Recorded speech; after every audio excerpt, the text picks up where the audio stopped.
So yeah, as Phil was saying Remember before the station ID? Yeah, is it coming? Do you want me to do it? I mean, we're really at that time. So we're on 1490 I guess so. WWPR, 1490 WWPR, 99.1 WDJY, Yerg's Radio, and today, for the first time, Proudly we are now serving on Sarasota the other. today. I just killed That what Phil said. Oh, cool. So based in Bradenton is WWPR, but serving Tampa Bay all the way down to Sarasota, all the way up here to north of Tampa Bay. I don't want to say where I live. Great signal. But probably not a career move. Docs Yergs. FYI, guys, but we go all the way down to Venice, almost to Nokomis. Do you really? I thought this was. Yeah, I didn't think this was a strong. I was down there last week, and I could hear the signal. How far north do you go? How far north do you go? Pardon? North of Almonton Road. Where the hell is that? I'm going to pretend I know where any of this stuff is. Yeah. Like what county? Almonton Road. It's like before the Courtney Campbell Causeway. It's in between Courtney Campbell and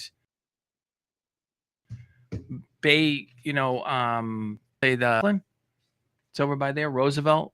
You know that area. I still don't know any of those. But I mean, was that Pinellas, Pasco, Hernando? I don't. Yeah, I guarantee. Pinellas. That makes sense. Oh, that's it? Okay. All right. Well, that's where we're at, gang. And here's where we're at with great spot for today. Living there. So you're still on a little bit of a delay. Yeah. So I want you to be able to jump in today because we're going to be talking about your boy. Yeah. But kind of give me a wave or something into the camera when you got something, and then we'll acknowledge you. How's that? Yeah. Yeah, I see you. And I mean, you're still on the video screen that everybody's getting for the video part. If you want the video part, go to YouTube, Talk TV 24, or any of my socials. You guys can add your socials too, by the way. I know. I need to connect my YouTube. YouTube, Facebook, whatever you want. I don't know how many you each get, but that would definitely be awesome. Spread the net. Quick for us, I've been telling you guys what we need to rebrand. Right. So for right now, I'm going to go with my podcast title, which is Up the Middle. And that really suits the three of us and kind of sort of four of us now. In that we've got people on the left, right, me in the middle. The song still says that, except for Lunchtime Happy Hour is still in there. The far, but yeah, and we got that fringe. If we can get MTG on here, we'll be fully balanced. I feel like really we need a whole new like conference on let's retool all these words because I feel like most of them just don't mean anything anymore. It's like right and left. There's so much realignment going on with the parties that we need new words to describe. My favorite one, the Republicans are saying close the border. Oh, yeah. The border, all the Republicans are saying close the border, close the border. There was a famous debate where both candidates said to open the border, and that was in 1980, George H.W. Bush versus Ronald Reagan. In the primaries? Yeah.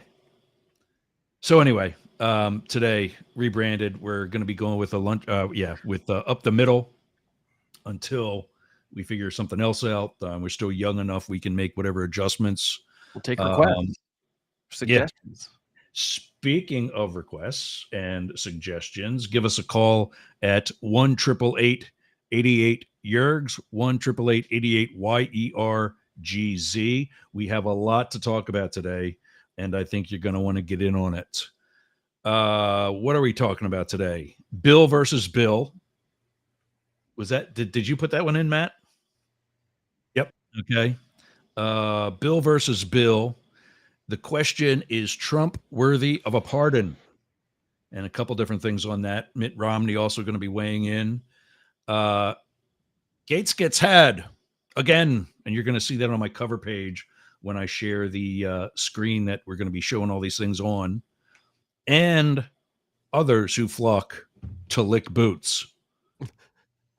And then finally, when to fly distress. That's an actual thing. Flying distress means that you are on the water, you are injured, your ship is injured. In a fortress, you're being undertaken. That is a real thing. Flying a flag in that mode is a real thing. Just because your candidate is not president doesn't give you distress. Wait, I didn't even see this one. Oh, I guess we'll talk about it later. I didn't see this one. Yeah, it's a bit, and what I think is especially inappropriate, I'm going to take it, Matt, that you added this one too, is the person who's flying it. You thought the other guy going on vacation was bad. This is not cool. But anyway, let me share a screen here. We'll get to start talking. And these other things we got to jump through a little quicker. There he is with his other buddies at the podium outside the courthouse in New York, licking Donald Trump's boots. And if you don't believe me, there is a sign and a label right behind him. Somebody managed to get the sign "bootlicker" up. No, I got one of the comments. No, it was not RFK that was flying the flag that way, but we'll see it. Start off with Bill versus Bill. This is 7 minutes. I don't know if we want to go this far, but Matt, you kind of take us through this one. Yeah, Bill sure. Maher, who was on Club Random with Bill Maher, and they obviously, why not, got into a conversation about the pro-Palestinian demonstrations on campuses around the country. Lest you think we weren't watching Aaron Rodgers on Joe Rogan or on Tucker Carlson's show yesterday. He did weigh in on the Cuba policy of Alan Dulles, and accurately, by the way. That was a historic first. I think the first former Green Bay Packers quarterback to go after Alan Dulles. Triumph for him.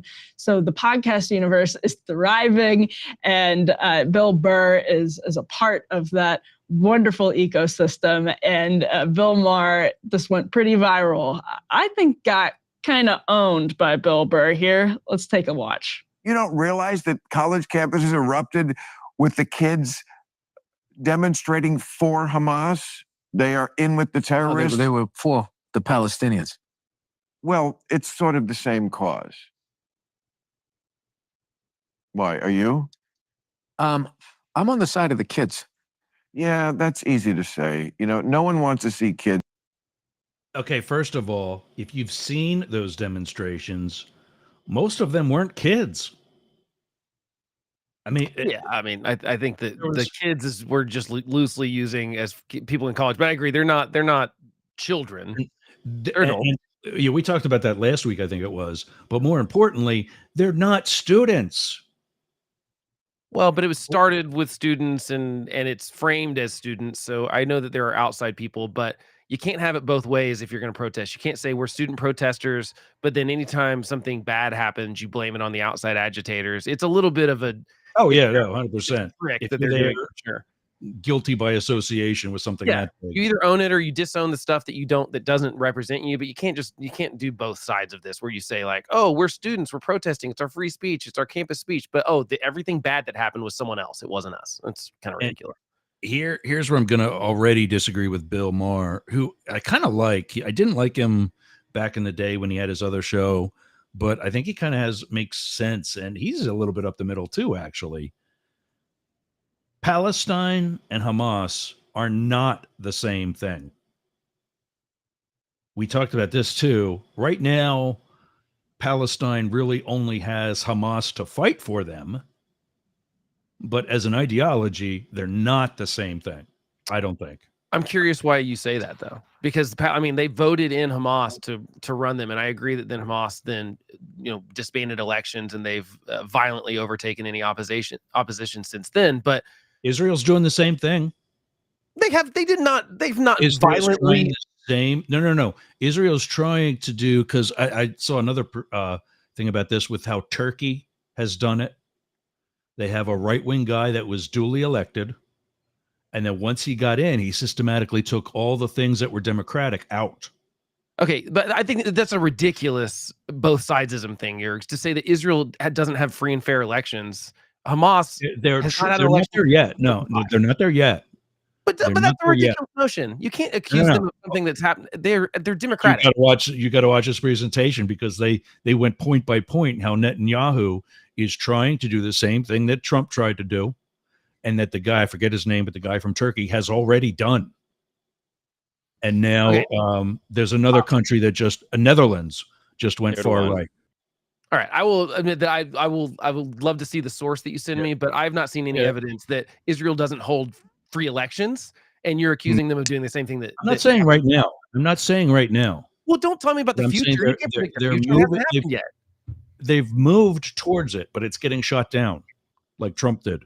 Okay, well, so it'll get shot down by democratic processes. This It is didn't a happen. war. It's Very brave of you to say This is a war. No, I'm the one who's actually brave on this. Pat yourself on the back. It's easy to say really, I'm we're all for the brave kids. here. Who's not for the kids? Well, It comes down to real hard-nosed decisions. Like a country. Stop talking like you're a general. A country got attacked. Israel got attacked. I'm not saying that they didn't have a right to go back. I'm just sitting there going like, how do I look at They're what? the only country in the world that they get attacked, and then as soon as they counterattack, it's like, well, we got to stop this shit now. Don't attack them. There's a very simple solution to all this problem in the Middle East. Stop attacking Israel. Hey, you Stop just solved attacking it. Israel. You just I did. solved it. I actually There you did. go. That's fantastic. Anyway, All right, we don't need to get onto that. Let's go to Russia and the Ukraine. How do you solve that one, Bill? Let me hear your hard-nosed decision about that. Well, let me ask you a question. How is war still legal? All the shit that's been canceled. Legal. Why is that still fucking legal? Would you like a real answer to that? Because for something to be illegal, you have to have the capacity to enforce it. And you can't enforce against war, or else you have to go to war with the country that's going to war. And we don't want to go to war with Russia over Ukraine. What would be the sense of making it illegal? Oh, that's really going to stop Putin. No. To stop people from going to war, you have to also put You can't sit down and talk it out. Why can't Putin do a podcast with the head guy? Like, you just solved the Middle East on a podcast. Why can't they solve what they're doing on a podcast? Because that's not how they work. Make some hard-nosed decisions. It's not your thing. It's what you. All right, we don't have time to do the whole thing, but that's not how people like that work. That's not how Putin works, or he never would have gone into the Crimean Peninsula when he was told not to. Matt, I'm curious. Do you agree that Bill Barr owned Bill Maher in this? Because I'm not sold. No. Now, first is Bill Burr. Bill Barr is the Attorney General. Bill Barr. Yeah, Bill Burr. It's a little different. To be fair, we've got about 4 minutes left, 4.5 minutes left, and maybe there's another point, but we'll put the link in the show notes. And if you want, and I also forgot that this is kind of language free on his podcast, so that slipped out. We'll put the link in the show notes, and you can watch the rest of it if you want to. Then Trump, is he worthy of a pardon? And I don't think I've got any actual video on this. I think this is just part of the discussion that you guys put into the show notes during the week. Yeah. Romney. I don't have that. I have Romney talking about something else. I don't think. Yeah. No, I just got Romney talking about the knuckleheads that go to New York. Yeah. But go ahead. If we pardon Donald Trump, I'll just throw that out there, let you guys go. Well, I think so. This all started because Mitt Romney said if he were Joe Biden and that he would have pardoned Donald Trump. I think he was meaning earlier. He basically said immediately when the Justice Department was looking into stuff. Obviously, there's a precedent for this with Nixon and whatnot. But I just think it's an interesting thought experiment because I've kind of thought through it every different way. And so I'm curious what everyone else thinks. I mean, I think that doing so now, it wouldn't matter at all because Trump's ahead in the polls. I think Trump wouldn't accept it. He would be like, this is a desperate attempt to try to get me to not be president again. And I think he'd be right in the sense that the polls look like he's going to win and he has nothing to gain by that because he's just going to pardon himself. And then we're going to have to deal with that whole mess of the Supreme Court deciding if a president can pardon themselves. And so it's going to be a mess. But I think if back in 2020, I've kind of thought through this. I think if maybe back in 2021, if Biden would immediately come out and been like, I mean, here's the history book version of Biden that would have been, he'd go down as a hero forever in history. If he would have come out in, let's say, February of 2021 and said, talk to Donald Trump, I'm going to pardon him conditionally on that he won't run again and that he's going to apologize and say that the election was not stolen in 2020. That's what he has to do. I think Trump would have taken that. I think a lot of people think that he wouldn't because he can't be a loser, but I think he cares.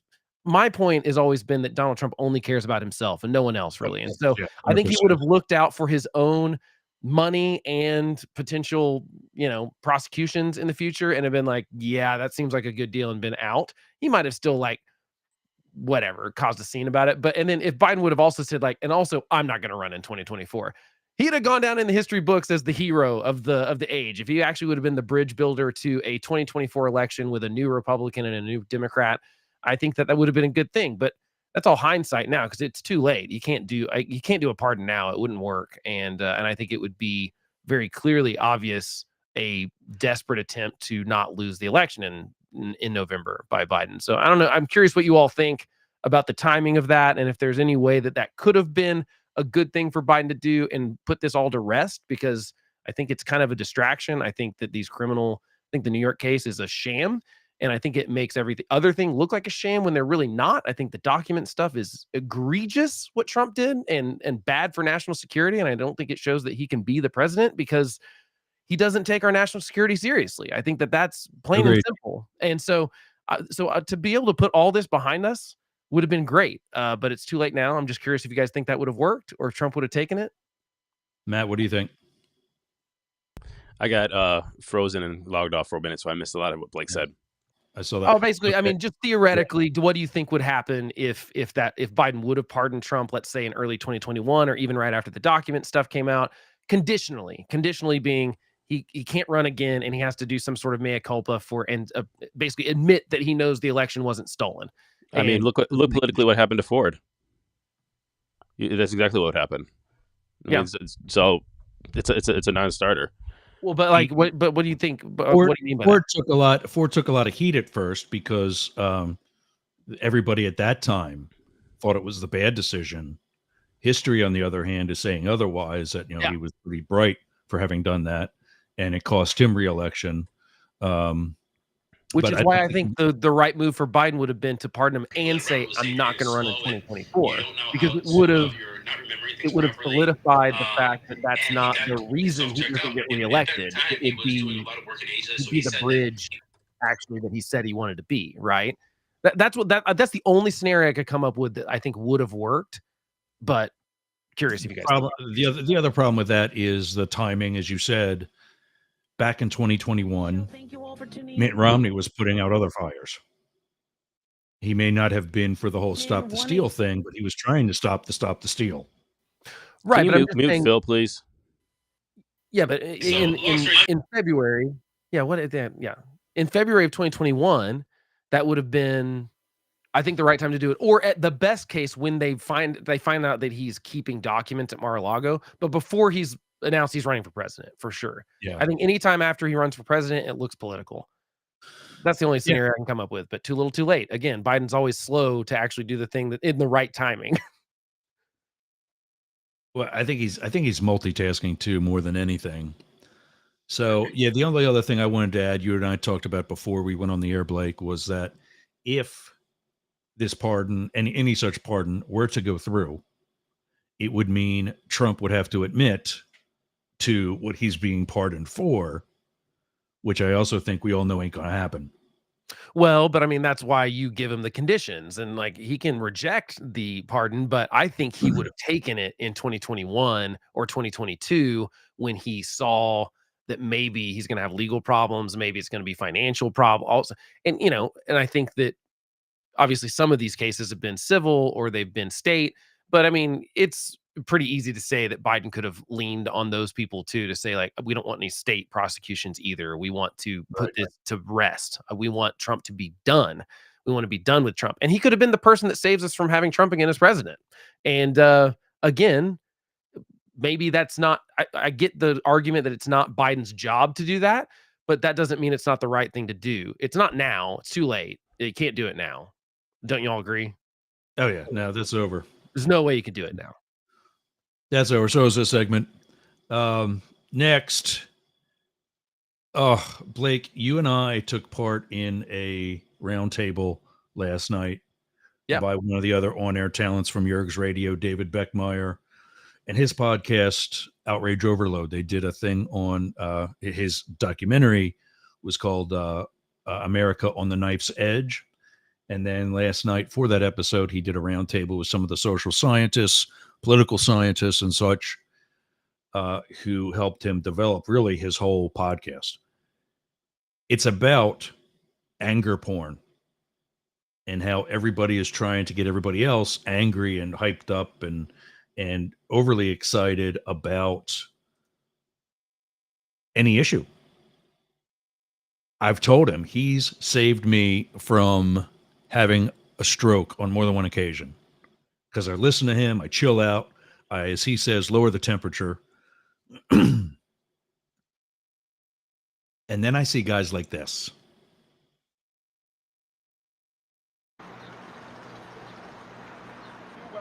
I called President Trump and told him I wanted to be here myself to call out what is a travesty of justice. And I think everybody around the country can see that. President Trump is a friend, and I wanted to be here to support him. It's painfully obvious that we're now 6 months out from an election day. And that's the reason. That is the reason why they brought these charges here and across the country. The star witness here is Michael Cohen. I just listened to a few moments of his testimony this morning, and it is consistent with what he's already done. This is a man who is clearly on a mission for personal revenge and who is widely known as a witness who has trouble with the truth. The crime that they are accusing President Trump of is falsification of business records. But I think everybody knows he is not the bookkeeper for his company. President Trump is innocent of these charges. Drinking lemon and salt Hold on water. a second. We're getting an ad. Yeah, I actually want to play part of the next one too because Vivek or whatever his name is this week. See, yeah, Mike Johnson doesn't get my blood boiling near as much as Vivek Ramaswamy. Yeah, but he's standing there lying. Every single Republican has tried to get rid of Trump as far back as 2015. Well, what do you mean by trying to get rid of? I'll send you that link too. One of our sponsors, The Whistleblowers, is a podcast about all the people who stepped up and said Trump is a problem from inside the Trump administration. Most of them were standing there yesterday in red ties. Exactly. I mean, JD Vance called him an idiot. I mean, JD Vance was very anti-Trump, not just like a couple things where he disagreed with him. He was like anti the person. Marco Rubio was absolutely anti-Trump at one point, and he was a danger to democracy. And now he wants to maybe be VP. So, I mean, all these dudes have just switched their thing. You talk about after January 6th, you could like add piles more on top of the list. What bothers me about it is that people don't seem to care that they have that little integrity, and Trump loves someone that comes crawling back to him, maybe more than someone that's actually all the way loyal to him. I think he actually prefers people that were disloyal to them and then came crawling back even more. He loves that story. He loves to like the whipping boy kind of situation where he gets to be like, yeah, you've got to come crawling back to me and beg me for my mercy. You know, it's absolutely gross. But Johnson, I feel like, gets a little bit of a pass more than the other people because he is the Speaker of the House. I think he is, as we talked about last week, taking his job more seriously than I think we thought he was going to. And I wish he wouldn't go out in front of the courthouse, but I also understand that he probably, I bet he was asked to come. I bet it wasn't Johnson's idea. I bet it was Trump's idea. And Johnson can't say no, because if he does, he knows he's going to get forced out, and he knows it's going to be worse for Republicans, and it's going to be worse for the House of Representatives and the country if one of those other yahoos is in charge of the House of Representatives. So I feel like this is more of a play ball thing. Obviously, I have zero evidence of that. It just doesn't strike me as Mike Johnson being the person that would say, I wanted to go to New York, because he didn't do any other stuff. He didn't wear the outfit. He didn't go into court. He's not trying to be VP like all the other people that were up there. Right, So that's Matt, where what do you I'm think? at. I think that people are looking too much into this. I mean, the Republicans, he's the Republican nominee, and the Republicans are showing a unified front. Obviously, there's certain Republicans out there, the Matt Gaetzes, you have the Luna from Florida, you have, Johnson is the Speaker of the House. And so, I mean, I think people are just wrapping themselves up because it is Trump. If it was a Democratic president that was there, or, a Democratic president who went somewhere else, and the Democrats stood behind them as being the Democratic nominee, I don't think it would be as much of an issue, but we're just wrapping ourselves in knots and trying to discuss it. I don't think that nominee think it's would an issue. be staying as the nominee.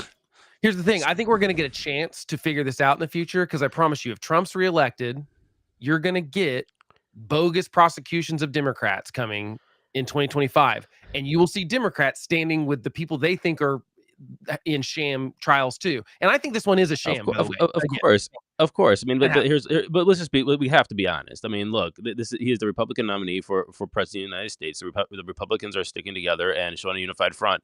Is this really something that is, surprising to anybody? I don't think it is. No, but there's two things specifically that I think are upsetting to me. The everyone dressing in the uniform, to me, takes another step. One way I read it was like, you wear a uniform like that when you don't just want to like say I support. It's like, it's like pick any nefarious group of people, the Nazis or anyone else, and you got to have a uniform, and or Antifa would be another situation. It's like there's always these uniforms that go along with it. That's kind of the gross part to me. And then the other gross thing, Matt Gaetz specifically posted a picture of him, defending Trump, and says, what's the quote on it? We'll get to that. That's coming.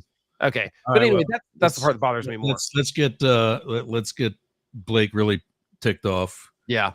We'll play his this guy that you see there for I don't even know who that is. Doug Burnham, I think. But, he was a candidate, and now he's trying to be VP. I'm Governor Doug Burgum, along with our Congressman and Vivek. We're here today to offer some observations of firsthand. I think one thing that we've all known is this was a sham trial, but when you have an opportunity to see it up close and personal, you can see it's actually a scam trial. When you've got a judge that's a donor to Biden, you got prosecutors that are supporters of Biden, and then you've got is the judge a donor? Relatives of the judge. His wife is benefiting financially. You are. That's not good. From this. Okay, Ginny Thomas. And then you've got did you just do a whataboutism to prove me right or wrong? Perjurer. Well, I mean, you have to ask yourself, it's true. What is this all about? I think the only conclusion. I think it would be why it should be not legal, but if you have whataboutisms, I mean, then of course, it can't be. So here, stop the clip for a second, because I think that's a good point to bring up. Rasmussen Interactive. Justice is about being balanced. Yeah, if I were a judge of any kind, I would not let my wife or myself donate to political campaigns. Period. I think that you've got to be above it, but you can't make it illegal because it's a free speech issue. So it's really but no, it's not a free speech issue, because when I was a Secret Service agent, I couldn't put Hillary for president on my front lawn. That is because I'm a government agent. Judges over here are the same thing. They can't campaign with federal or state candidates. They have to campaign separately. Right. So I mean, look, it's a bad look. I mean, and it's obvious. And so what about Ginny Thomas? Sure. Yeah, bad. Obviously bad. I'm not the Republican here. I get it. It's all bad, but we can't say what about this person and say this is just a bad practice. Horrible practice. But that's my point. If he's going to get up there and say about, this judge is corrupt because his wife donates to a campaign we don't like. 100%. I agree with you. I thought you were saying I thought you were using the whataboutism against what I said. No. Then he's got to also stand there and say, hey, when we get back to DC, we got Clarence Thomas we got to work on. I think it does depend 100%. if you're elected, appointed. I think there are some differences there, because I think being elected, you've got more free speech rights than if it's your job. Like you were taking a job. It's not your right to have that job. And so they can put like limits on what you can do while you're in that job. Neither They is can't being do a it when you're judge. out of it after that You know, job. in both Right, cases, judges are when sometimes elected, so that gets tricky. I don't know if this judge is but elected. it's not like he woke up one day and found out that he got elected to be a judge. He No, made but that conscious decision to campaign to be elected as a judge. And he knows that's part of his responsibility is maintaining an entirety And can we of please stop impartiality. blaming the spouses? And we're gonna go into this one with Alito, Justice Alito, in a little bit. But everybody's saying, "Oh, it was my spouse." Can we just stop this weird loophole that everybody thinks is like a scapegoat that you don't know what your spouse is donating to? You don't know Right. that your spouse is It's a trading family. stocks with Lockheed Martin. You Yeah. don't know that Yeah. your spouse is hanging the flag upside down in your front yard. It's like, what are you Yeah, talking about? and I agree. Exactly. That's what I would absolutely. I mean, let's put myself in those shoes. I would absolutely make sure that it was very clear that, like, hey, family members of mine, I would really prefer if you don't, and I would extend it outside of my wife too. By the way, I mean, as much as possible, be like, and this is just like this is my sort of example of like I think that what people should do versus what they are like allowed to do under the law are different. It's like my uncle, sort of part of the reason I got into politics is because my uncle ran for mayor when I was in like 8th grade. And so he sold some property he had downtown, just not because it was illegal to have. He just wanted to avoid the view of a conflict of interest. And like he didn't want to own a parking garage in downtown Oklahoma City and be the mayor of Oklahoma City. He didn't think it was proper. So he sold it. Like that to me is what Can people he hit a parking should garage do. in Oklahoma City? Well, I mean, he's a real A Harvey estate Big developer. Bank?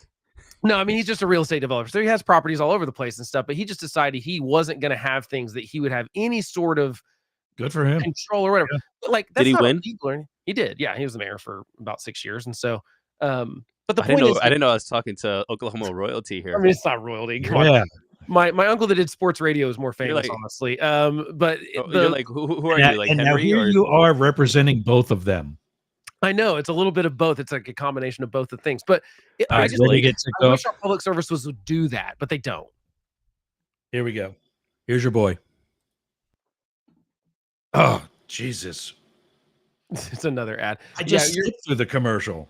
Yeah, I don't think so. Oh gosh, yeah, this is gonna get my blood boiling. My colleagues, Governor Burgum, Congressman Mills, and Congressman Donalds for laying out the political backdrop here. This is a politicized persecution. Just that I know better than everybody else attitude that he gives makes me want to fix his collar. That is nakedly apparent. What I want to do is dive a little bit deeper into what we actually learned today in that courtroom. What do we see in there? First of all, I learned a lot from being in there in person. It is one of the most depressing places I have been in my life, but it is. You learned how a courtroom goes. That's what you learned. Oh my gosh, Vivek, there's so I don't know. let me translate for him. Oh my God, I was in the place with all the pores. Is this what everybody else deals with? Yeah. Oh, this is horrible. I mean, and also pretending this is like some sort of Russian gulags is absolutely. I mean, I think the trial is a sham. I think but he's like, it's working the way it's supposed to work. And we haven't gotten to the point where there's going to be a verdict yet. And I assume the jury is doing their job appropriately. I assume the judge is doing his job properly, actually. I mean, until proven otherwise, conflict of interest notwithstanding, you know what I mean? And so I think this pretending this is like the gulags is ridiculous. I think it's just sham. Exactly. In fact, it's a rich boy country club up there for them, because if you or I or any other normal person would be on trial in New York City or anywhere else, there would not be an entire bank of microphones outside the courthouse for our friends, our parents, and whoever else to bitch and moan about how fairly we're actually being treated. Yeah, I mean, the thing that bothers me the most about Vivek specifically is that I know he's a smart guy. I know he's not dumb. And but that's exactly what my dad would say, is that he is so smart, he's stupid. No, but see, I don't even think he's stupid. I think it's just calculated, and he realizes this. He wants to be famous. Is essentially what it was, like, which is what all these already. He had his flash in his pan. Nah, he's rich, but he's not. He wants to. My point is, I think he's smart. I think he knows what he's doing. I don't even think he believes what he's saying. But what bothers me the most about it is that he's squandering the potential to actually be someone that could have done something good. Because I think he's a smart guy. He's young. He's like incredibly well spoken in a way, like he communicates really well, like arguments on TVs and stuff like that. Now I don't buy the lies he injects into those arguments sometimes, Right. but like he's really good at arguing. He's like if he actually took that to make a stand and be like for conservative principles, and I think he could be the future of the Republican Party, but instead he's decided to just ride Donald Trump's coattails, which I think is foolish because I think if he just would have been like, I'm for principled conservatism or something, and then quietly went away for 4 years, I think he could have ran in 2028 and he could be the future of the party because I think he's actually smart, young, and good looking, and all the things that check off the boxes that Republicans don't have going for them most of the time, but he squandered it. So does it change your ideas of his donations to Joe Biden? Because I just looked it up, he donated $15 to Joe Biden. You know why he did that? Who, the judge? So yeah, the judge, and he was appointed by Bloomberg, by the way. Yeah, so he's appointed, not elected. Okay, that I don't know how that works. So $15, does that change your opinion because it's only $15? Why do it then? Like, why even have that? Makes it even, that makes it stupider. It makes it like, why give $15 to a guy that, like, why not just not and just stay out of the fray of it? Like, it doesn't make me, you know what I mean? It just makes it a stupid thing that, like, now he has to deal with. I don't think it's actually affecting his ability to do his job. I've not accused him of that. I just think, in fact, more than half of the objections risen by the defense attorneys, he's actually sustained. Yeah, because I think that the prosecution's gone a little far with some of the stuff, and I think that I think I've not seen anything in the media I read that says the judge has done. I mean, some lawyers obviously have some issues, but I mean, they have issues with how the prosecution's doing their job and how the defense is doing their job too. I mean, they're just nitpicking. I don't think that, but it's been because everybody that comments like that, us included, thinks we would be doing a better job.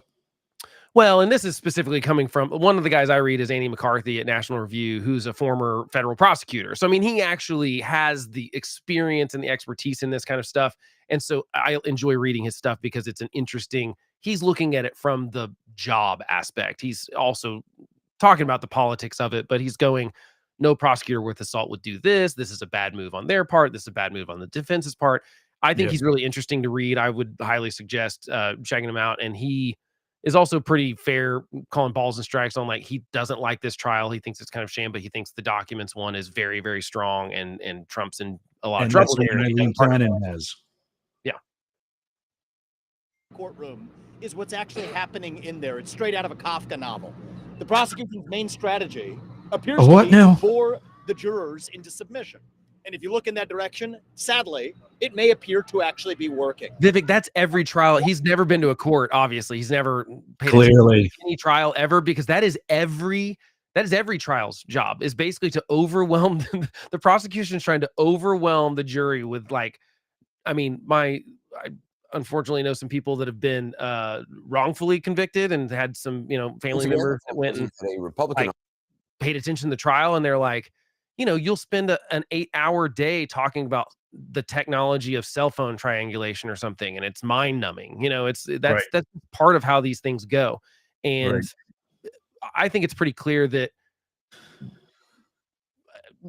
this is a show. I mean, it's just this. But yeah, I want to buzz through these two before we start running out of time. Here's today, including more vice presidential hopefuls, and this time Speaker of the House, be Second Lynn Cheney. Speaker Johnson, Liz Cheney, used the opportunity to take shots at today's star witness, something the former president is barred from actually, of course, doing. This is a man who is clearly on a mission for personal revenge, and who is widely known as a witness who has trouble. Well, I had that keyed up for Liz Cheney to talk, but here is on the same issue. Here's another perspective with another commercial. Ugh. I'm gonna get you an app, Jurgs, that's gonna help you out. I think it's a little demeaning to Mitt show up Romney in front of a courthouse, and particularly one where we're talking about an allegation of paying a porn star. It's really very difficult to watch. Why is it difficult to watch? Well, there's a level of dignity and decorum that you expect of people who are running for the highest station in the land, and going out and prostrating themselves in front of the public to try and apparently curry favor with the person who's our nominee. is a little embarrassing. What do you guys think? Could they have been doing this differently? I mean, I am embarrassed by the fact that no one's going to bring up the fact that they're I mean, let me put on a couple different hats here, because there's a weird thing for me trying to figure out, like, where does my like conservatism that's just like let people do what they want to do, like that kind of thing, versus I'm a Christian, and it really bothers me that they're rallying around this guy that paid off a porn star who he had an affair with when his wife was at home with their newborn child. Like, it Yeah. bothers me that there's no virtue, there is no moral. He's our family values candidate. There's no remorse. There's not even a room for him to go, like, like, I think the defense of Bill Clinton was really gross too in the 90s. I think Democrats, like, the fact that they were just like, Yeah. whatever, his private sex life, I think it's gross. I think it was absolutely gross, wrong behavior on his part. The multiple affairs he had, notwithstanding, but especially to take advantage of the power you have when you're the president and you've got an intern that you're having a sexual relation with. And I think Democrats kind of like ruined their chance to claim the moral high ground after that. And now I think Republicans have done the same thing with Trump, because they just refuse to even say, for example, I can say, I don't think I got to take, we're running out of time. I got to take a break. Yeah, I mean, point made. 1490 WWPR, 99.1 WDJY, Yerg's Radio, Rainbow Radio, Yerg's Radio Network. Will be back after these words. Matt, don't go away. This is for you, pal. Do you have a podcast? Of course you do. It's probably one of the reasons why you listen to us. Well, I got something for you. Flowsend.ai.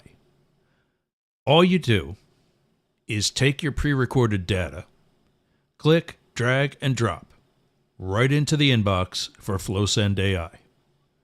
Click a button, and out comes everything that you're going to need. From the transcript to content, such as keywords, titles for your episode, the timeline,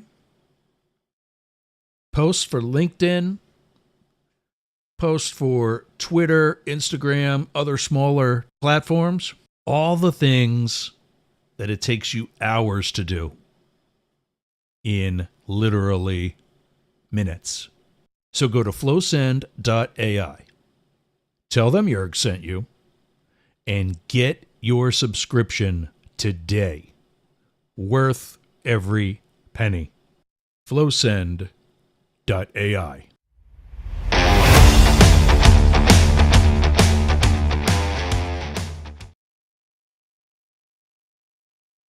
Smell nasty? Do you want to freshen it up a little bit? Go to aromabypeter.com. Check out all of Peter's candles. It's what we burn here in Studio Yerg's. I'm burning right now leather scented candle. That's right, leather scented. So go to aromabypeter.com/Yerg's and check out his candles today.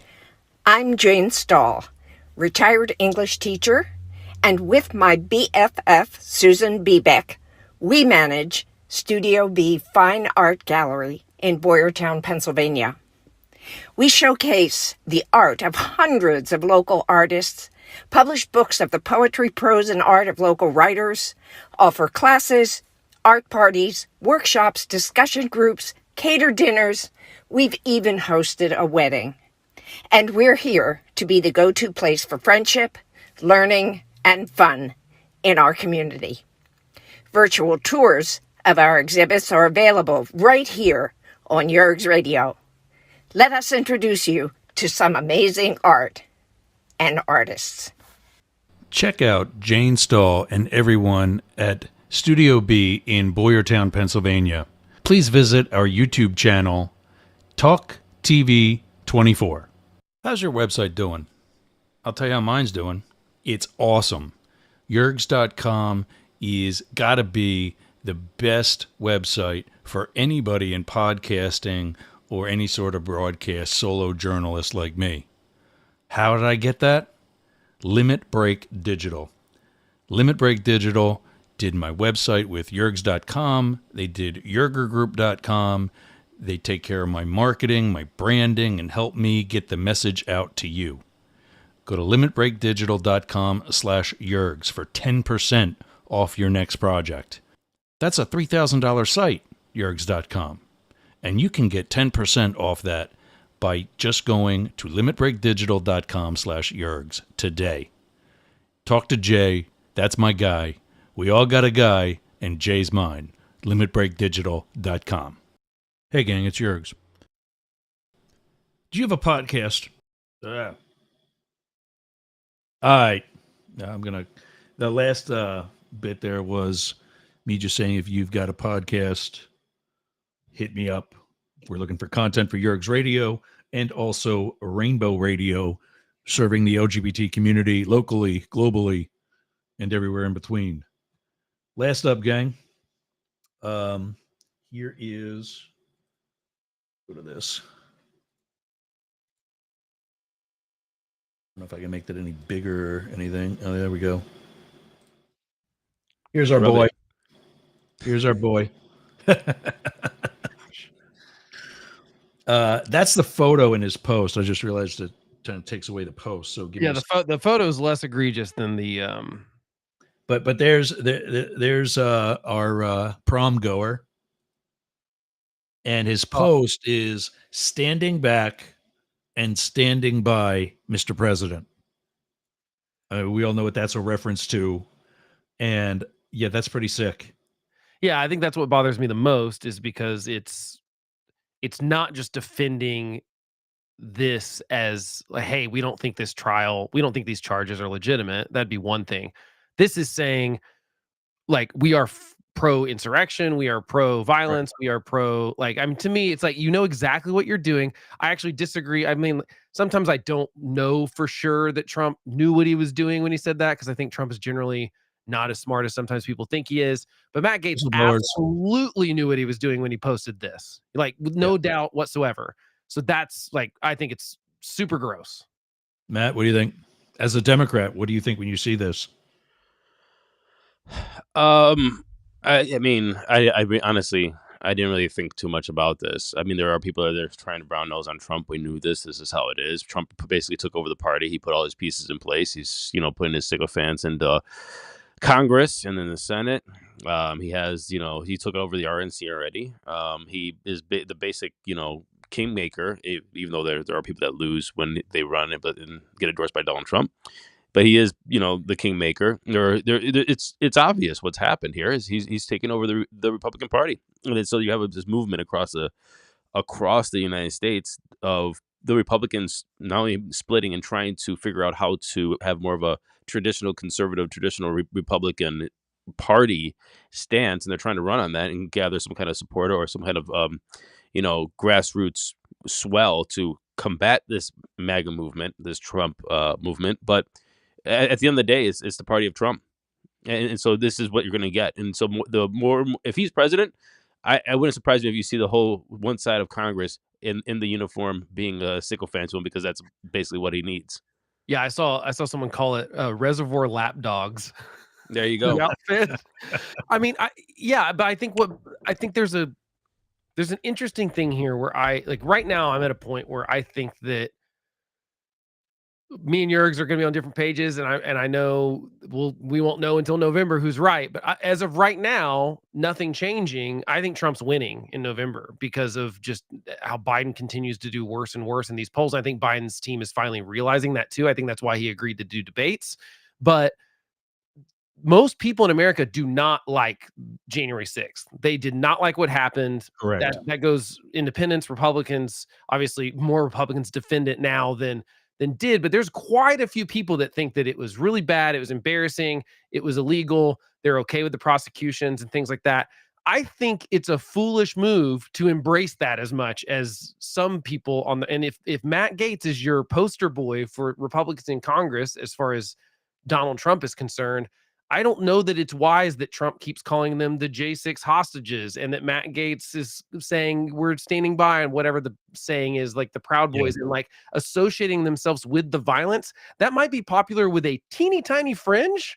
of the really kind of people that are rooting for that kind of thing on the right, that's not even the majority of Republicans. There's going to be a lot of people that come home and vote for Trump because they feel like it's the better choice between the two, but they don't want violence and they don't want to see January 6th again. I think it's a bad political move, and I think it could be the thing that potentially makes him lose. If I had to hedge on something, it would be that Trump's going to embrace the wrong crowd and do the wrong thing. And here's why I'm standing by. Here's why I'm standing by my call that November is going to be a large win for Democrats in general. We're scrolling through Matt Gaetz's whatever this is for Twitter. It's the comments, the replies to his post. There is nothing here supporting him on his own Twitter account. Yeah, but like, remember, no, I don't. That's not a bit. That's not a metric. It's not the real world. It's not absolutely it is. No, it no, isn't. no, it's not. That's the problem. Is Biden's team and Trump's Don't be that team guy. are both way too online on Twitter, on the right Twitter and the left Twitter, and that is not the real world. It's not where voters are. It's and that's what really Biden's problem has been since he took the presidency, is that he's listened too much to his young staff, who's very online, very on progressive Twitter. And that's not the real world. And he keeps making mistakes that most people, normal voters, go, no, we don't think that at all. And I think that they look at that and they go, oh, look, it's overwhelming. The responses on this tweet, or whatever we call them now, is overwhelmingly anti. The whole country must be overwhelmingly anti this. It's a tiny fraction of the population that is active on Twitter. It's an even tinier that comments on Twitter on other people's posts and stuff. So I don't disagree there, but you know that it's at least balanced or supposedly balanced, and that I did an interview on Both Sides Now where we talked with some that is more toward my hometown. Jane Stoll and I talked with one of my other English teachers who mentioned that in 2016 the Trump train was pretty loaded. In 2020, it had fewer passengers. And it's got even fewer now. And the one thing you don't see is anybody getting back on. Well, that was true. And I said the same thing about a year ago. I said, who has Trump added to his coalition? But the polls have shown that he actually has. He's added working class voters. Well, we talked about polls, and you know better. No, but like, polls are rigged. You're using Twitter comments as your source of data. I'm using polling data that's actually changing. To me, if it changes, it's changing because the media wants it to. Maybe, but I mean, it's changing because the media wants it to. The polls were accurate in 2020, Yergs. They were accurate. At the end. Yeah, but I mean, I realize we're kind of far off. But we already have the nominees. I think that Biden loses ground in those battleground states every poll that comes out. He's losing since 6 months ago. He was higher in all those swing state polls and still losing. I think he's only even in Pennsylvania. I think that's the only. Dow hit what the other day? But he's like -11 in Arizona. Arizona's not even going to be a swing state at this point for Joe Biden. It's looking very bad for Biden. That's why he agreed. Still got 6 months. I agree, but what has Biden done to add to his coalition? Stop letting your opinion be formed by the polls. I'm not. I'm letting my opinion about what's going to happen in November be shaped by the polls, and so is Joe Biden. That's what I'm saying. So is Joe Biden. What else are they supposed to go on? You have to have some sort of feedback to know. And I'm not saying polls, everyone should buy into polls and stuff, but I'm saying the campaign. Stop buying into them. The campaigns have to buy into them. I mean, Matt, you're running for Congress. I mean, aren't you going to look at something and know when to change course if it's working or not? He just told me this week he doesn't have any. What, polls? Yeah, we don't have polling. Yeah. We don't have polling yet in our race. Obviously, it's way too early, and it's a smaller race. Right, but thank you. Race we still way too early. I don't think it is. I mean, I think I would 100%. Agree, but they're moving away from it, and I'm not saying Biden can't change that. And I think doing the debates is a potentially smart way to do so, especially as early as June, because we used to have these things in October. So doing it in June gives you opportunity to get some of those people, like. I agree. I think what they're doing is they're using this debate as a way to make a barometer of what's happening. Mm-hmm. And so, yeah, I think it's interesting. But even if you're not looking at polls, one, you can't look at Twitter comments. But even if you don't look at polls, you look at Twitter comments. I think there's a lot of people hopping off of the train in general. And I think that's the issue. And I think that's why we have our homeless conservative here. People are not excited about Biden. people are going to vote for Biden because they don't like Donald Trump. Donald Trump is is toxic. And so you have people, hopping off the train. And that's why you do see, and we should have been talking about RFK not being part of the debate, but you do see people looking at RFK Jr., even though he has worms in his head, as an alternative, because the people are hopping off the train and still trying to get to a destination. And yeah, you're right. For the most part, people are voting against the other person. They're voting for Biden. They're voting against Trump. They're voting for Trump because they're against Biden. I know I don't sound it, but Biden is not my first choice either. It's nobody's first choice. There's nobody besides a total diehard Democrat that's trying to gain some clout in the party is excited about Biden running. And I would argue it's not even them. I campaign in 4 counties with 750,000 constituents. And I could tell you, I talked to all the Democrats, and everybody goes, "I wish we had somebody else." Yeah. And these are people that show up for the freaking meetings. And so, look, we're going to vote for Biden, but it's not because we want to. It's because we just don't want Donald Trump. Yeah, yeah. It's because you want to be able to vote again in 2028. But at the same time, we have a laundry list of stuff that we don't like about Biden. And it's like, wow, I guess, well, we hate that. We hate that. We hate that. We hate that. So to be perfectly honest with you, it broke for some people. That laundry list is getting long enough where some people are like, you know what, I'm just out of this one, or I'm voting RFK Jr. Right. Or some people are actually going to Trump because some of those single issue voting issues are. I mean, war is a big one. We're funding 2 wars right now, and we're talking about a third one over in Taiwan. Huh? Would you rather be in them? Well, yeah, but that doesn't get to the nuance of people. Like, people aren't nuanced about it. They just go, I don't like. About, would you rather be in them? It's like, would we rather? Would we want to be part of this in general? Was there a way out of them in the first place? And that's what people are looking at, going like, did we actually have to be doing this in Russia? I mean, because one of the things that Trump always talks about is there was never any wars when he was president.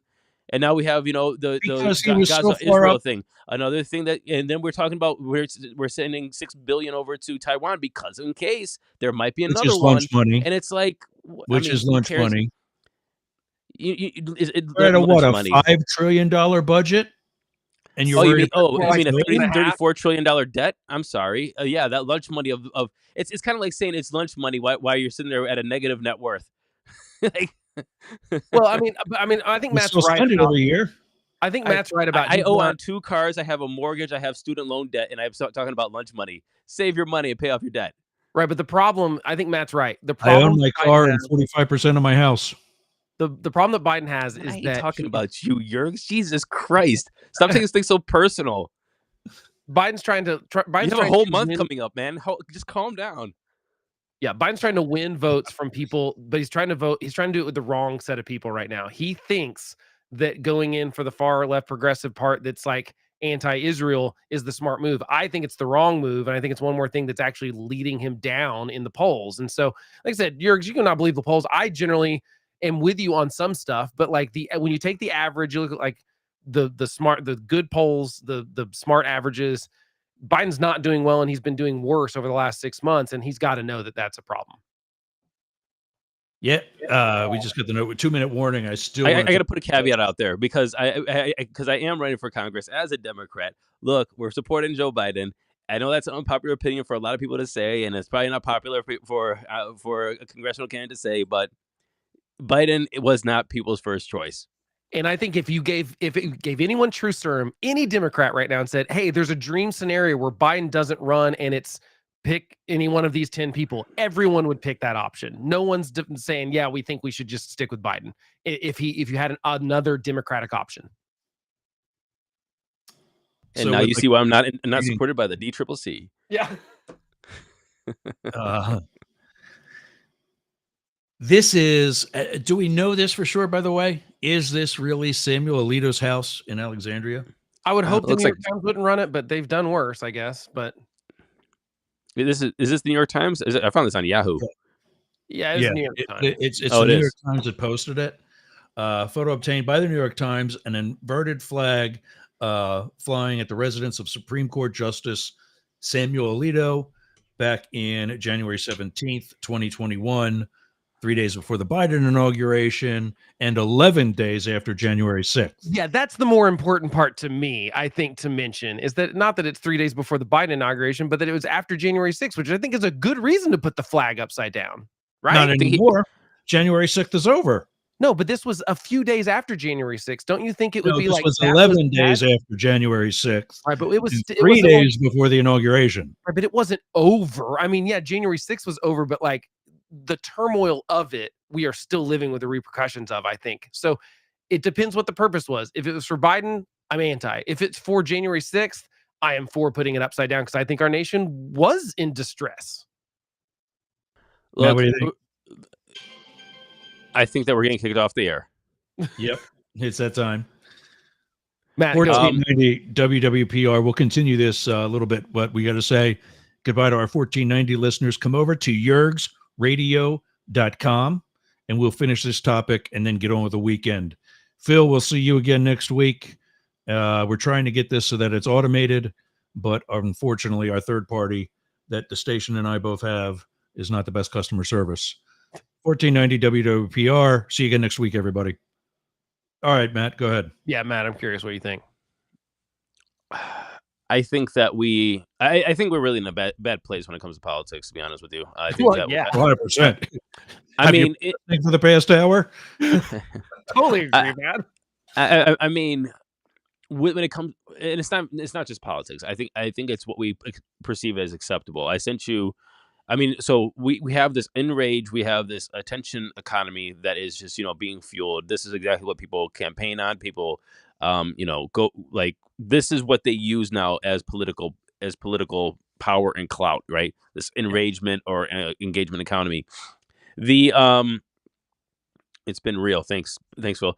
But I sent you this Instagram page of the Minnesota Attorney General, I think, or Secretary of State. I think it's Missouri.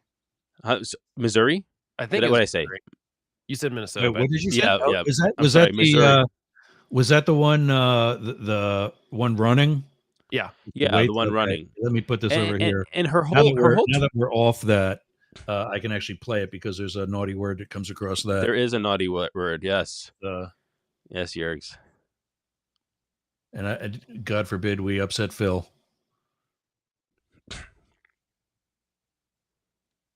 One.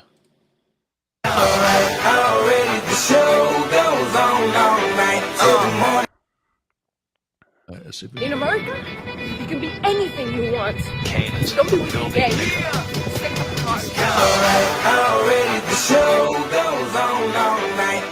I mean, so this is the people who are running, She say weak and gay? Yeah, and like, by the way, get an audio mix here. Come on.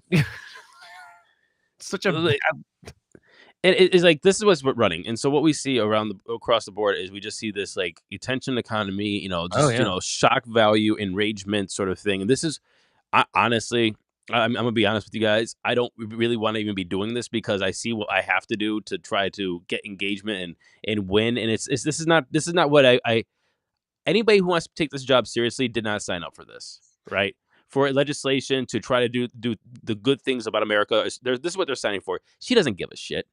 She wants to be a social media influencer and run the state of Missouri as a social media influencer.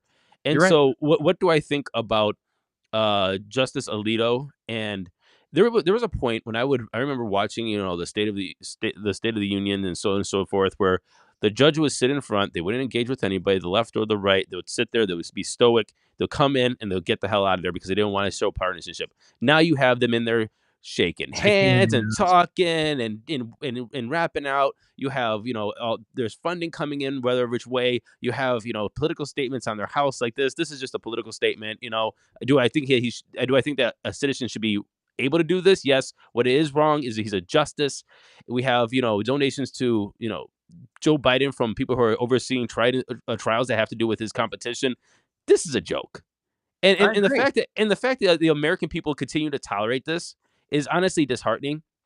It's not even scary. It's saddening because this is more like idiocracy than anything else, where we're just like goaded into WWE, WWF sort of style, and that anything goes. And then the bare bones of ethics and morality when it comes to these kind of politics and how our government should run just goes out the window. and we still don't even define certain terms like corruption. This is all corruption. At the end of the day, this is all some form of corruption, and honestly, it's just sad. So that's what I think about all of this. I agree. I think everything you said is spot on. I think the one thing I would add is that the real problem, and I think Yuval Levin writes about this a lot and has a book about it and stuff, but everyone's using these institutions to like raise their own personal brand. Yes. They're using it as a stepping stone to get to something else. They are not respecting the institution. I don't necessarily feel that way actually about most of the judicial stuff. I actually think that's the one thing that for the most part, most of them have taken pretty seriously, but in Congress and in local politics, it is all about smashing the institution so that you get some press time. And I think the problem with that is that our institutions held in 2020, and they don't if you keep eroding their ability to do that. And that's what we're doing every time someone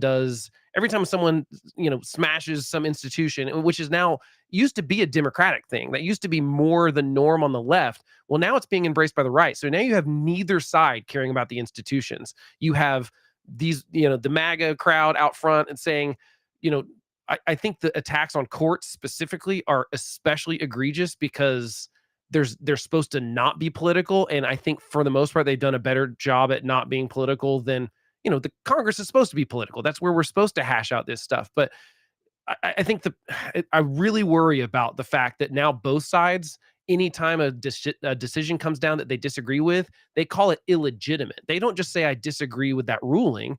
They call it illegitimate, or they attack people's personal character. And we're seeing that with the Supreme Court on both sides. We're seeing Trump do the same thing to them as the left used to exclusively.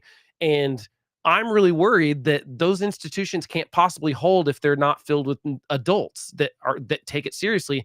And those adults are leaving in mass from the Senate and from Congress and from the bureaucracy. And what you're going to be left with is sycophants or people that believe the institution's there to build their reputation. And that government like Turkey. So I do want to add is there are a lot of people that are running for office that want to do the job, that don't want to make this into a spectacle, that don't want to, and to be perfectly honest with you, they're getting their ass handed to them. Yeah, that's the across problem. the board, and that is the problem. It's like you see these guys, they're running, gals running, and they're up against somebody who's going to go that extra step, that's going to turn this into a personal brand, who's going to just make this into a sideshow, right? Yeah, and they get their ass handed to them. And so normally do you have to do this? primaries. Yeah, exactly. Yeah. Normally in the primaries. And if you and in gerrymandering and all these other things and so if you don't want to do this, you want to say, hey, I want to take this seriously. I want to talk about substance. And so yeah, no, and it's like, do you want to play that kind of game or not? And I think that we just come to the point where it's like if you don't want to play the game, and then how do you play that game and be a serious legislator? I don't know if you actually can, to be honest with you. Well, I mean, I think that's where my blaming of the voters really continues to raise its head. Because if we didn't allow that to happen, now the problem with I got a whole different problem with the primaries, obviously, but we're doing the same thing in general elections too. We are basing our votes on vibes. We're not really being serious about looking into the issues. I mean, like right now in Oklahoma, one of the Tom Cole's getting ran against a guy that doesn't even live here. He's just a MAGA replacement because he's not. The MAGA crowd has decided.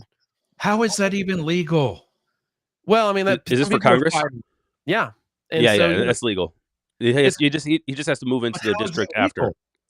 I mean, no, he doesn't even live in the state, Matt.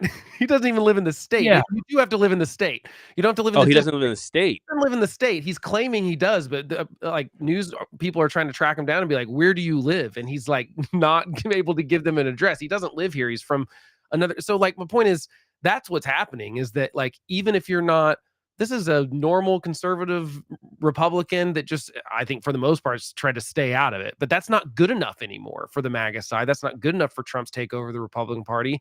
You have to have 100% full loyalty to MAGA and Donald Trump. And that's what this guy's commercials are here locally. That's basically all it is. It's like, I'm 100% MAGA. And that's what that ad you just showed was, or social media thing, her running in a vest, trying to be macho and stuff.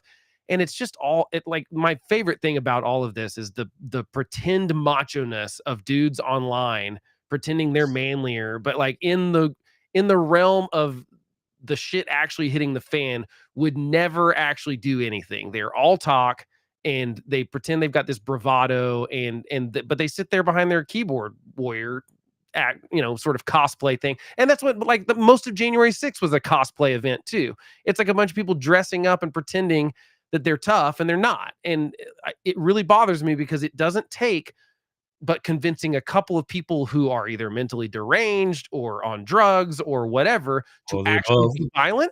And, there were a few people that were actually looking for violence on January 6th, for sure. Like, the showing up with zip ties means you're looking for violence, shouting, "Hang Mike Pence." I think that if they would have gotten a hold of Nancy Pelosi, it would have been bad, or Mike Pence. I think it would have been actually really, really bad.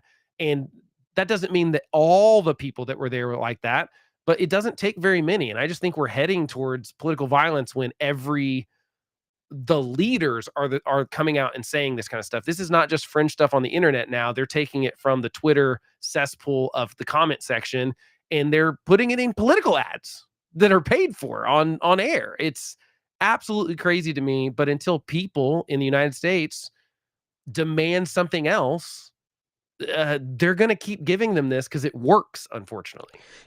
I honestly, to be perfectly honest with you, I don't want to blame the people.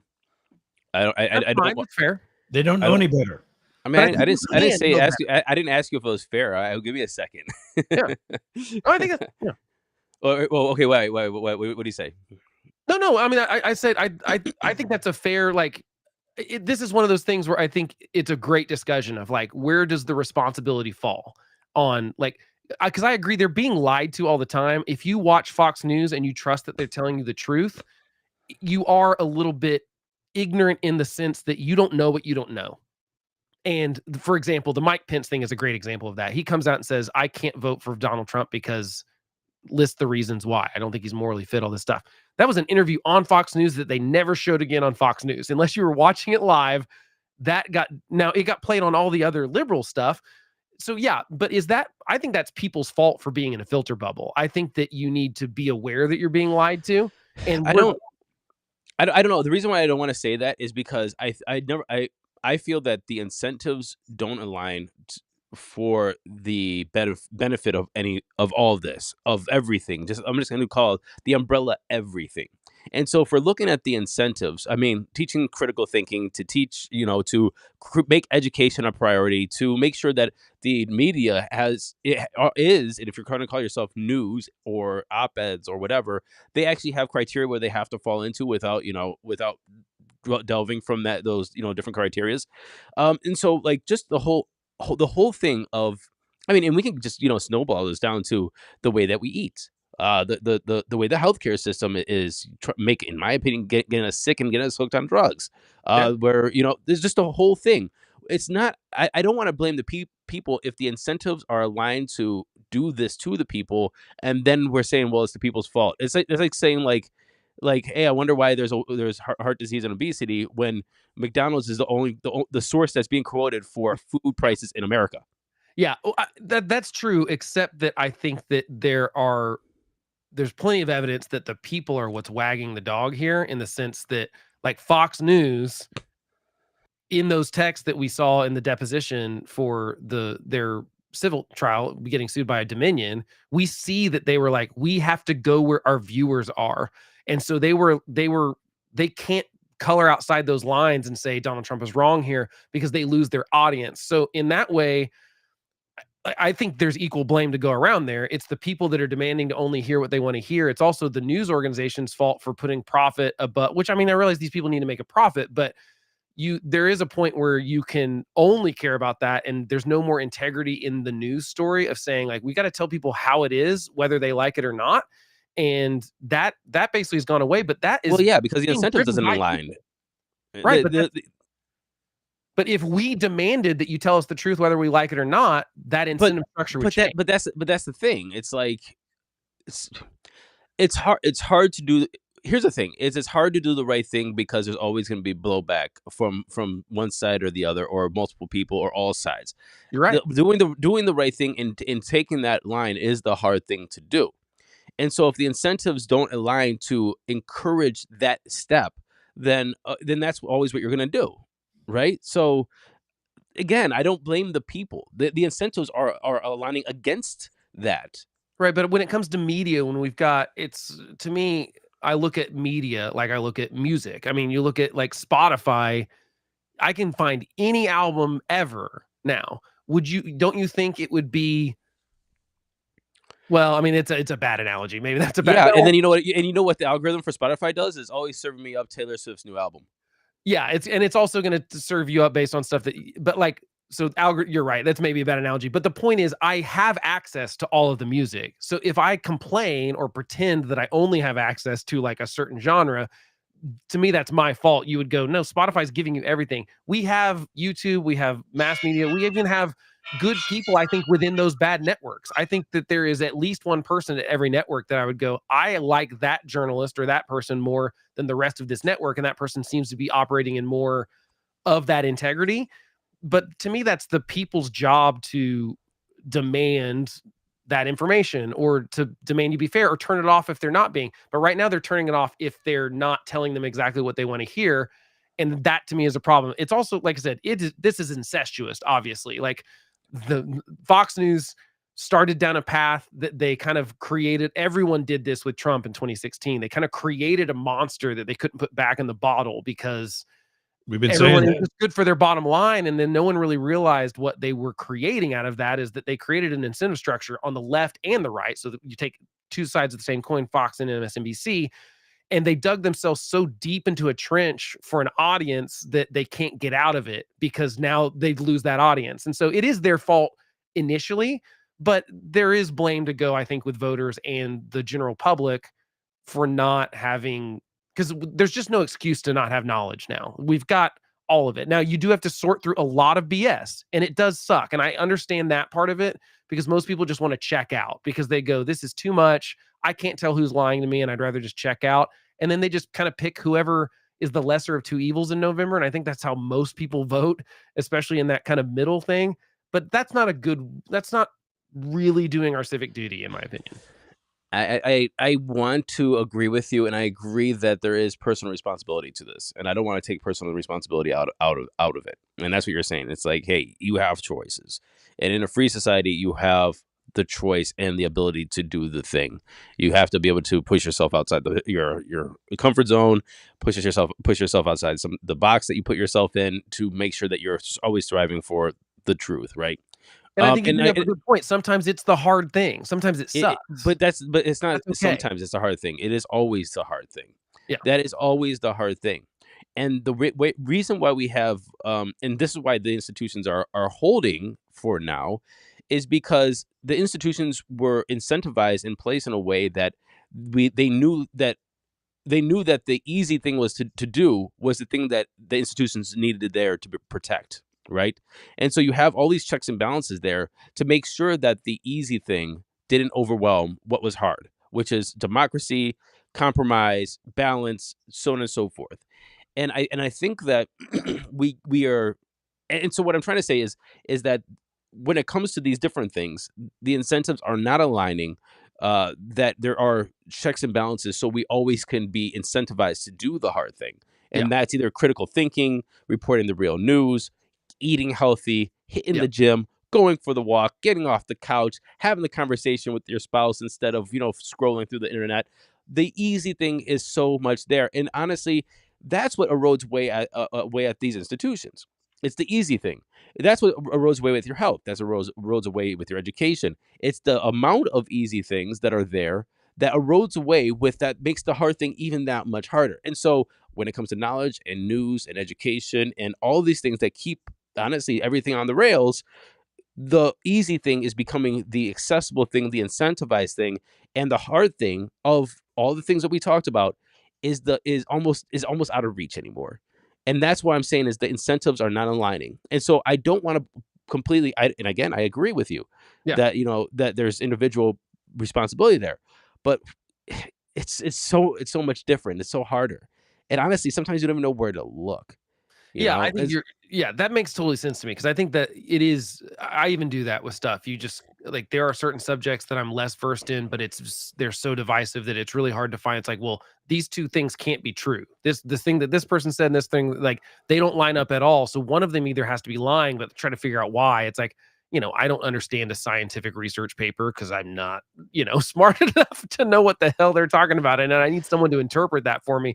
So you're right, it is challenging, but I think let's do something like food really quick, for example. And I like this. I'm going to see if this example works, because it's something that I think is super easy to fall into, and which is a bad diet, right? Fast food is easy to inaccessible because cheap. Eating out is pretty much easy and accessible, and it's honestly sometimes cost effective.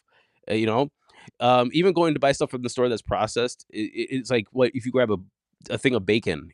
Bacon is pretty bad for you, not because it's bacon, but because of the process aspect of it.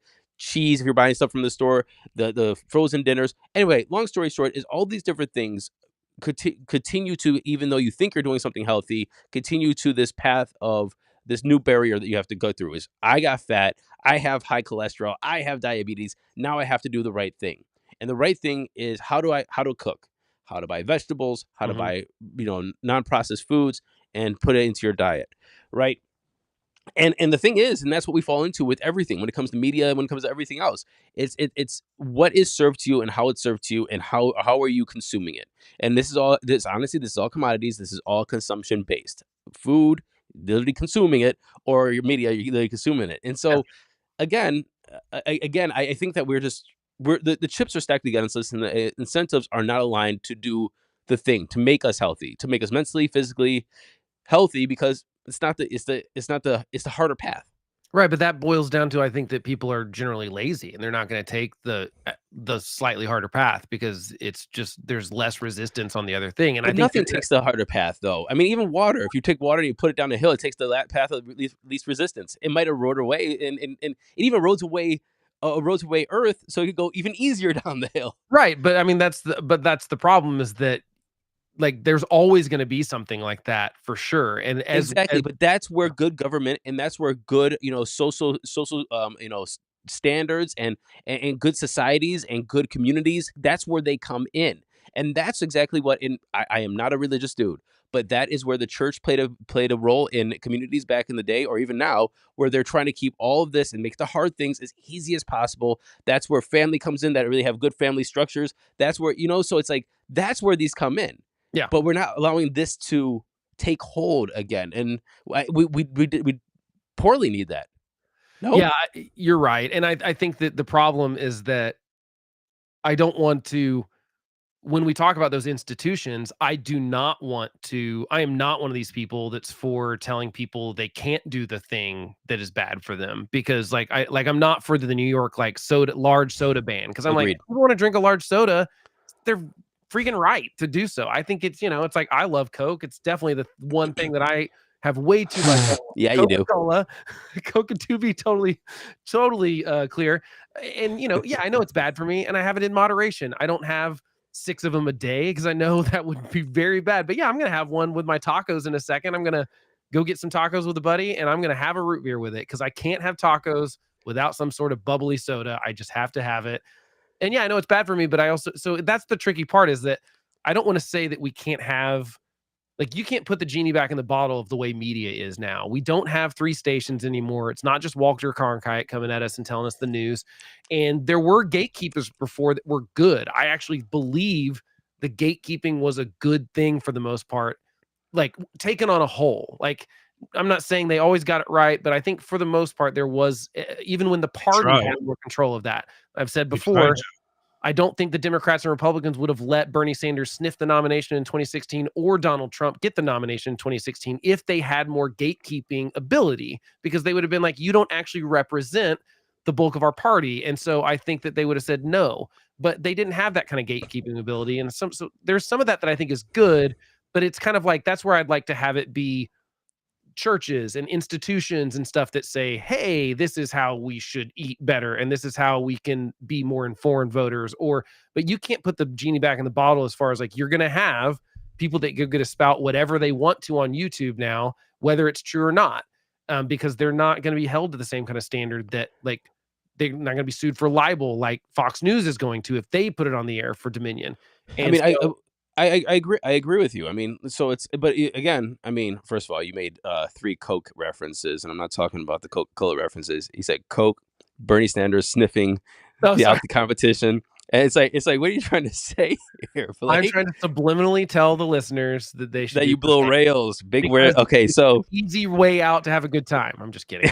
I have no idea. But no, I agree with you. I am 100% not for, and honestly, I think a lot of our laws, when it even comes with foreign substances, drug laws, and so on and so forth, really infringe on personal liberties, in my opinion. But I don't like laws that say what we can do. But again, like you're saying, there is no incentive or combat for all of the easiest path bad things that you could do to yourself in the society that is being, you know, perpetuated in the equal amount of strength that the bad thing is. There's no balance to this, and I think that's where the checks and balances come in, right? And we're not doing that effectively. I don't think the government's doing that effectively when it comes to health and drugs and for sure not. Yeah, the pharmaceutical companies. It's not doing it effective when it comes to media, social media, our privacy. Again, big thing of mine with our election laws, our institutions, upholding those institutions, the education, what those institutions are for, and again with our health. I don't know if I said that yet, but those are all things that should be there. And again, the church was there before there were strong communities and strong like social values, or I don't want to say values, maybe shame and being. I would say virtues. I would say virtues, Yeah. because like virtues are at least like, and values are, they can be different between different communities, but to at least go out there and say like these are our values, even if we're Right. saying you're not legally obliged to have our values, but this is what they are. And in some certain situations, it's you can't be a part of our, like, you know, I think it's fine to be like, hey, you know, you can't be a member of the KKK, and like I think that would be fine for either party to come out and be like, I just want to say the KKK wears white, cocaine, sniff. You're really, that's the stretch.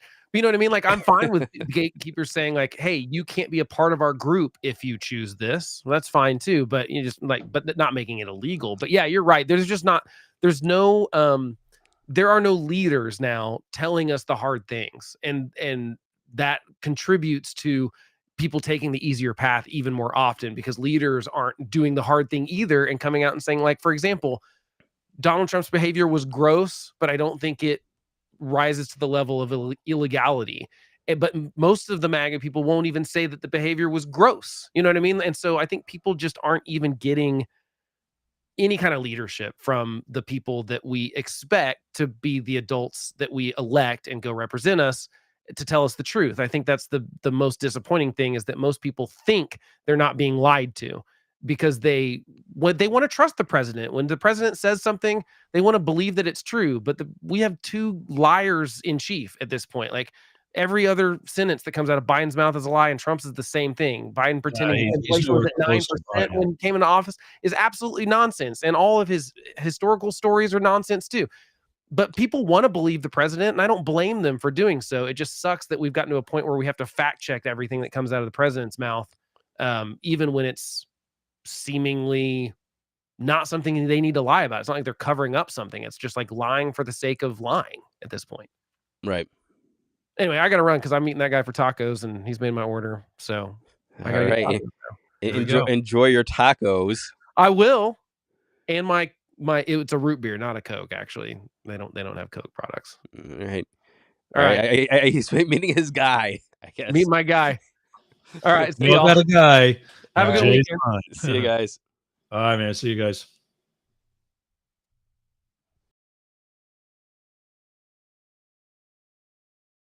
Well, I guess that's it.